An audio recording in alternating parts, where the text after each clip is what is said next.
अजीत पवार परसों बाहर हो जाएंगे। रोज समुद्र का पानी लेके संजय राउत कसम खाते फिरते थे। पूरी सरकार चली, अमित भाई के घर में बैठक हो रही थी, अभय दुबे या तो झाड़ू लगा रहे होंगे वहां पे या कोई गिलास का पानी पिला रहे हो। देखिए कह रहे थे 26% वोट हमारा, अचार डाल के खा लेना, चुनाव हार जाओ तो 26% को 28 सीट लड़े हो। 28 जी ने चंद्रबाबू जी के नायडू के कान में बोला, तो मैं इसलिए बोला कि वहां झाड़ू लगा रहे थे कि वहां पोछा लगा रहे थे। क्या कर रहे थे दो नेताओं के बीच? संजय राउत की तरह कोई बयान नहीं दे रहा था। महाराष्ट्र के नेता अनपढ़ है, एक इनका इसी सदी में भी अभी रुदाली की परंपरा है। ये अभय दुबे जी और किशोर तिवारी ने रुदाली होने का जो ठेका ले रखा है, मैं इनको मुबारक। आप कितना लड़े हो? आपको शर्म आती है? 164 सीट हम लड़के 120 आप 147 अचार डालेंगे। आपको अचार डलवाता हूँ। अभय दुबे देखिए आप कितने पढ़ लिख के झूठ बोल रहे हैं, पढ़े लिख के झूठ बोलते हैं तो शर्म आती है। मत बन जाओ, मैं आपको चार्ट डलवा देता हूँ। आपका चार्ट पूरी देश राज्यों में अरे विधानसभा से विधानसभा दो से पहले 2019 में, इसके बाद हमको दिखा रहे हो अचार डालने की बात। देश में अचार डाल दिया कांग्रेस पार्टी का, इसीलिए आप जिस तरह से एससी कम्युनिटी के मुंह में कालिक पुतवाता है ना, आप भी कालिक पुतरे गए थे उसके, इसी मध्य प्रदेश के नेता के यही करके कालिक पुतवा दिया होलचंद भैया के मुंह पे। तो आप जय श्री राम दोस्तों, कैसे आप? मुझे उम्मीद है कि सारे मस्त होंगे और स्वस्थ होंगे। तो आज की डिबेट होने जा रही है महाराष्ट्र चुनाव को लेकर कि अगर महाराष्ट्र के चुनाव में दोनों पक्षों को पूर्ण बहुमत नहीं मिलता है तो क्या हो सकता है। क्या अजीत पवार पाला बदल सकते हैं या कुछ और भी समीकरण बन सकते हैं? क्योंकि अजीत पवार की पार्टी के एक नेता ने बोला है कि इस चुनाव में अजीत पवार किंग मेकर की भूमिका में होंगे। इसी को लेकर यह डिबेट न्यूज 24 पर चल रही थी, जिसमें भाजपा के प्रवक्ता के शर्मा ने कांग्रेस प्रवक्ता अभय दुबे की डिबेट में बुरी तरीके से बजाकर रख दी, क्योंकि दुबे साहब ने चंद्रबाबू नायडू और मोदी जी को लेकर कुछ ऐसा बोल गए कि के शर्मा ने उन्हीं शब्दों को लेकर दुबे साहब को अच्छे से पेल दिया और कुछ ऐसा बोल दिया कि दुबे साहब उछल पड़े कि यह क्या हो गया है, क्योंकि उन्होंने उम्मीद नहीं की थी कि के शर्मा कुछ ऐसा भी बोल सकते हैं। तो देखते हैं कि दुबे जी ने ऐसा क्या बोला कि के शर्मा ने दुबे साहब का ऐसा हाल कर दिया जैसा हाल दुबे साहब का पहले किसी भी डिबेट में नहीं हुआ था। तो शुरू करते हैं डिबेट और देखते हैं कि के शर्मा ने ऐसा क्या बोल दिया कि दुबे साहब बोलने लायक ही नहीं रहे।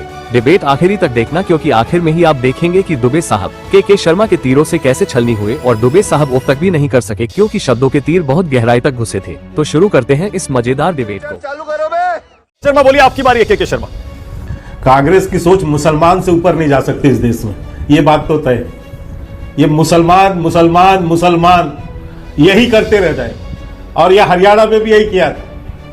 वहां ना जवान चला, ना किसान चला, ना पहलवान चला, वहां चला तो मुसलमान इनका चला। तो ये मुसलमान कांग्रेस को मुबारक।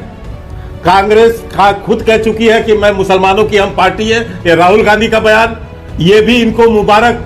और हिंदुओं को गाली देना ये इनकी डीएनए में बसा हुआ है, इसलिए वो भी मुसलमान, उनको मुबारक। जहां पर अमित भाई के घर में बैठक हो रही थी, अभय दुबे या तो झाड़ू लगा रहे होंगे वहां पे या कोई गिलास का पानी पिला रहे हो। प्रधानमंत्री और चंद्रबाबू नायडू सुन लीजिए भैया, एक सुन ले भैया, झाड़ू लगाने का काम मिला था क्या वहाँ पे? आप लोगों ने चंद्रबाबू नायडू ऐसे मत बोलिए, नहीं गलत है, नहीं ऐसे पर्सनल मत करिए। नहीं मैं तो झाड़ू वाला भी नहीं रखूंगा। पर्सनल इसलिए है, मेरी बात सुन लीजिए मानक जी, सुन लीजिए मेरी बात सुनिए। ये माननीय प्रधानमंत्री और चंद्रबाबू जी के बीच में क्या बात हुई या नहीं हुई, इतने बड़े चैनल में बैठ के एक कांग्रेस का प्रवक्ता झूठ बोले तो मैं उसे क्या बोलूं? वहां पर झाड़ू लगा रहा था कि उन्होंने स्टेटमेंट दिया 4% पोछा लगा रहा था क्या वहां पे? मुस्लिमों को बताइए, गुजरात में दे रहे हैं 70 जातियों को, अब मिर्ची लग गई। मानक जी मेरी बात, उन्होंने कहा कि प्रधानमंत्री जी ने चंद्रबाबू जी के नायडू के कान में बोला, तो मैं इसलिए बोला कि वहां ये झाड़ू लगा रहे थे कि वहां पोछा लगा रहे थे। क्या कर रहे थे ये दो नेताओं के बीच? ऐसे बयान देने से बचना चाहिए मानक जी कि आप क्या बयान दे। खैर मैं उसमें नहीं जाना, मुझे मैं दूसरी बात कर रहा हूं। मैं आपके उस आंकड़े पर आता हूं। आपने अभी कहा कि 2024 का परिणाम ये था और 2019 का परिणाम ये था।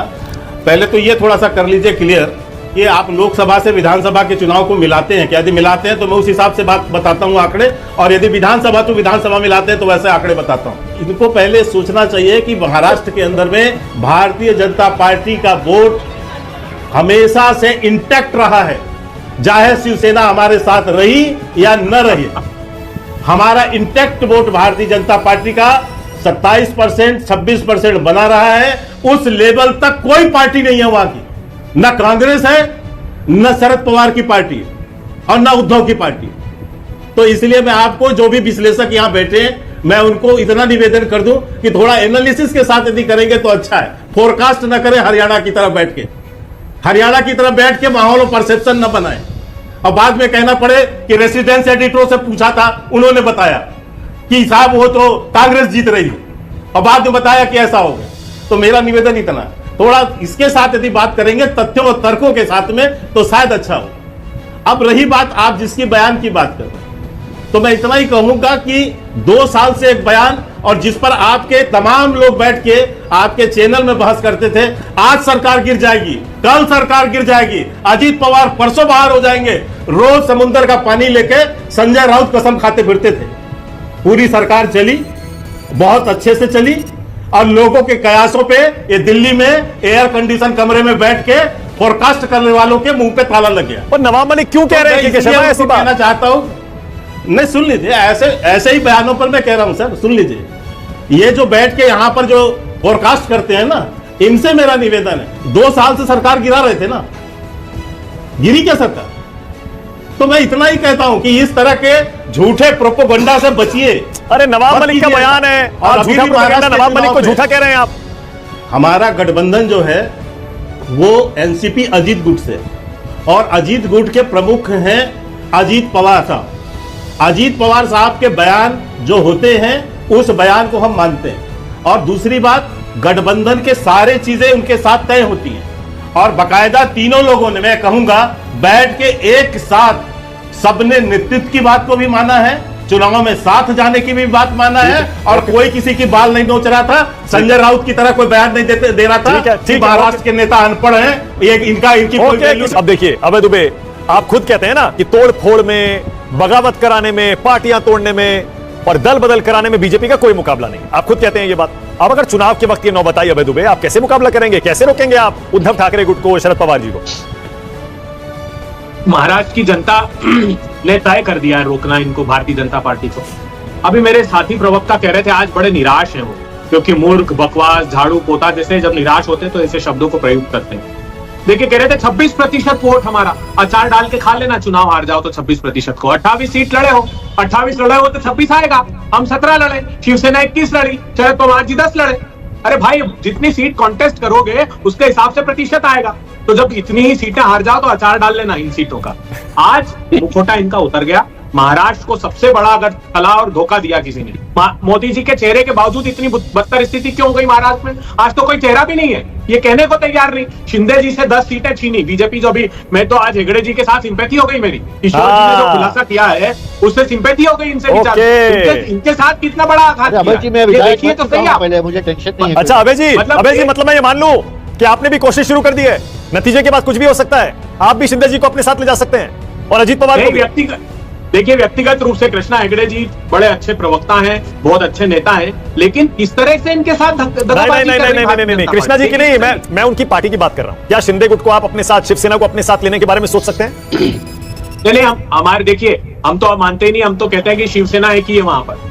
वो उद्धव वाला साहब ठाकरे जी की जो शिवसेना है वही शिवसेना है, शरद पवार जी की जो एनसीपी है वही एनसीपी है, वो मूल तो वही है। हम तो ये तो गद्दी पे ऊंची गद्दी पर बैठे हुए हैं ये लोग, तो बाकी के लोग वो देखा है महाराष्ट्र पर। अगर सीटें आ गई तो, अगर सीटें आ गई शिंदे गुट को और अजीत गुट को, तब देखिए मेरी बात सुनिए, अगर ये सच्चाई ये रियलाइज कर लें कि हाँ महाराष्ट्र के साथ गलत किया, भारतीय जनता पार्टी ने धोखा दिया, तो फिर हम लोग उसमें पीछे कोई भी बहुत बढ़िया, ये हुई ना बात अभय दुबे। अब बोले खुलकर कि अगर गलती मानेंगे तो उनके लिए दरवाजे खुले। के शर्मा, नतीजों के बाद कुछ भी हो सकता है। के शर्मा तैयार रहिएगा, ये मत सोचिएगा कि दल बदल आप ही को आता है करवाना और पार्टियों को अपनी तरफ करना। देखिए पहले तो मैं एक बात कहना चाहता हूं कि मुझे नहीं पता था कि 21वीं सदी में भी अभी रुदाली की परंपरा है। ये अभय दुबे जी और किशोर तिवारी ने रुदाली होने का जो ठेका ले रखा है मैं इनको मुबारकबाद देता हूँ। आप छाती पीटिए, मातम मनाइए और रुदाली बजिए, तो यही काम आपकी रह गई है। बेचारे हेगड़े साहब को कोई फर्क नहीं है, आप लोग छाती पीट पीट के रोना रो रहे हैं। अभी ये कह रहे थे अचार डालेंगे, आपको अचार डलवाता हूँ मैं। आज अभय दुबे देखिए आप कितने निराश, बोलिए, मैं आपको बताता हूँ। आप थोड़ा आईना दिखा दूंगा, चुप हो जाइए, चुप हो जाइए, बदतमीजी मत कीजिए, चुप हो जाइए। मैं आपको आंकड़े बदतमीजी आप करते हैं, तो अभ्यर्थी नहीं। आंकड़े नहीं, अचार अभी अचार आपने बोला ना, मैं आपको अचार डलवा देता हूँ। आपका अचार पूरी देश में डाल के खाइएगा। 3 राज्यों में बचे हैं, 3 राज्यों में बचे हैं, ये भी अचार डल जाएगा। ये 36 राज्यों में 3 राज्यों में बचे हैं, अचार तो इनकी डाल दिया देश की जनता ने। और आंकड़े से भी समझा देता हूं, इन्होंने अभी जो सुनाया है 2019 में 164 सीट हनुमान जी लड़े। कितनी सीट अरे अभी भी 2019 यार बताओ, अभी 2000 अरे विधानसभा से विधानसभा मिलाओगे बताओ ना। 2000 इसके पहले 2019 में हुआ। अब बीच में रुको ना, शांति तो रखो भाई, शांति रखो। अभी आपको मिल जाएगा आंकड़े। 164 सीट 2019 में हम लड़े, 105 सीट जीते। और कांग्रेस 147 सीट जीती लड़ी और 44 सीट जीती। तो इनकी हैसियत महाराष्ट्र में क्या है? कितने? और ये कह रहे हैं परसेंटेज 25% हम लिए और 15% इनको वोट मिले। थोड़ा बहुत सर्व करो। अभय दुबे पढ़ लिख के झूठ बोला, पढ़े लिख के झूठ बोलते हैं तो शर्म आती है। बेशर्म मत बन जाओ कि नहीं 100 आप कितना लड़े हो, आपको शर्म आती है? 164 सीट हम लड़के 105 जीते, आप 147 लड़के 44 सीट जीते हो। इसके बाद हमको दिखा रहे हो अचार डालने की बात बता रहे हो। देश ने अचार डाल दिया कांग्रेस पार्टी का, इसीलिए समझ गया। आप लोकसभा की बात लोकसभा से करें, ये विधानसभा का चुनाव है। और आप जैसा व्यक्ति जो है ना, जिस तरह से एससी कम्युनिटी के मुंह में कालिक पुतवाता है ना, आप भी कालिक पोतने गए थे उसके, इसी मध्य प्रदेश के नेता के यही करके कालिक पुतवा दिया फूलचंद बुरैया के मुंह पे। तो आपकी जो है आपका ट्रैक रिकॉर्ड सबका पता है। और मैंने ठीक कहा था कि वहां या तो झाड़ू पोछा लगा रहे हो, मुझे किशोर तिवारी और कृष्णा हेगड़े को बात कर रहे हो, वहां पर की बात आप झूठ बोलते हो। तो आपने डिबेट देख ही ली होगी। आई होप कि आपको डिबेट पसंद आई होगी, और पसंद आए तो लाइक कीजिए, शेयर कीजिए, और चैनल पर नए तो सब्सक्राइब कीजिए। मिलता हूं फिर किसी नए डिबेट के साथ, तब तक जय श्री राम।